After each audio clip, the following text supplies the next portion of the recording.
Hello everyone. आज का जो हमारा टॉपिक रहेगा वो समुदाय के ऊपर रहेगा। समुदाय की अवधारणा को समझते हैं। समुदाय किसे कहते हैं, समुदाय का अर्थ महत्व समझते हैं। तो सबसे पहले हम समुदाय की अवधारणा को समझ लेते हैं। व्यक्ति समुदाय में रहकर ही अपना जीवन व्यतीत करता है। उदाहरण के लिए हम जिस गांव में रहते हैं वह समुदाय ही है। व्यक्तियों के किसी भी संगठन को समुदाय कहा जाता है, परंतु यह ठीक नहीं है। समाजशास्त्र में समुदाय शब्द का प्रयोग विशिष्ट अर्थों में किया जाता है। केवल व्यक्तियों का समूह ही समुदाय नहीं कहलाता। यह व्यक्तियों का एक ऐसा समूह है जो किसी एक निश्चित भूभाग पर निवास करता है या किसी निश्चित भूभाग पर रहता है। समुदाय में सदस्यों का सामान्य जीवन व्यतीत होता है। ठीक है। समुदाय किसे कहते हैं?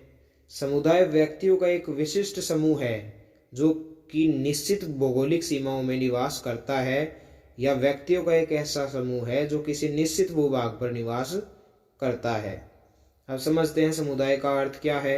समुदाय शब्द अंग्रेजी भाषा के कम्युनिटी शब्द का हिंदी रूपांतर है, जो कि लैटिन भाषा के कॉम तथा म्यूनिस शब्द से मिलकर बना है।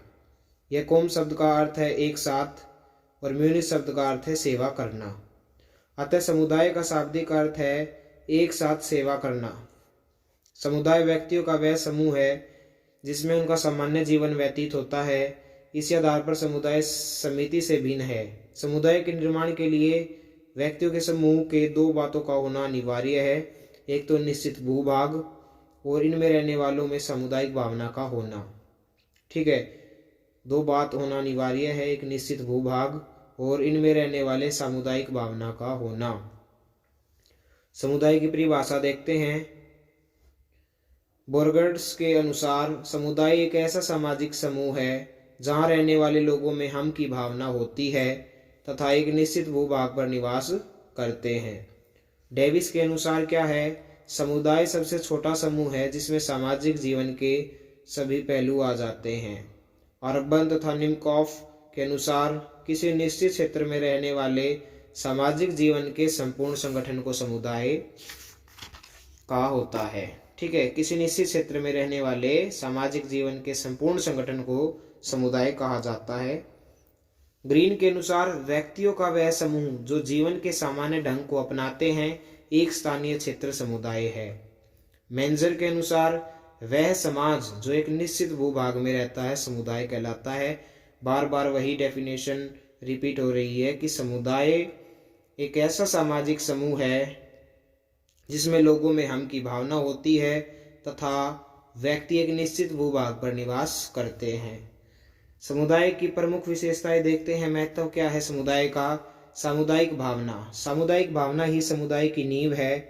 समुदाय के सदस्य अपने हितों की पूर्ति के लिए ही नहीं सोचते, बल्कि वे सभी समुदाय का ध्यान रखते हैं, पूरी कम्युनिटी का ध्यान रखते हैं। दूसरा क्या है कि हम की भावना। समुदाय में रहने वाले लोगों में हम की भावना निहित होती है, मैं की भावना नहीं होती।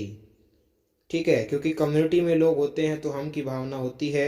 हम की भावना दायित्व तथा निर्भरता की भावना समुदाय के सभी सदस्यों को एक सूत्र में बांधने में बहुत मदद करती है। तीसरा क्या है? आत्मनिर्भरता। सामान्य जीवन एवं जीवन की सभी आवश्यकताओं की पूर्ति के लिए समुदाय में आत्मनिर्भरता पाई जाती है। प्राचीन समाज में समुदाय काफी सीमा तक आत्मनिर्भर थे, परंतु आज ये विशेषता प्राय समाप्त हो गई है।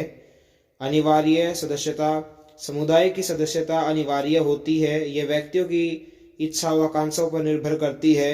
व्यक्ति जन्म से ही समुदाय का सदस्य बन जाता है जिसमें उसका जन्म हुआ है। सामान्य जीवन के कारण समुदाय से अलग रहकर व्यक्ति की आवश्यकताओं की पूर्ति नहीं हो सकती। ठीक है। स्थायित्व है।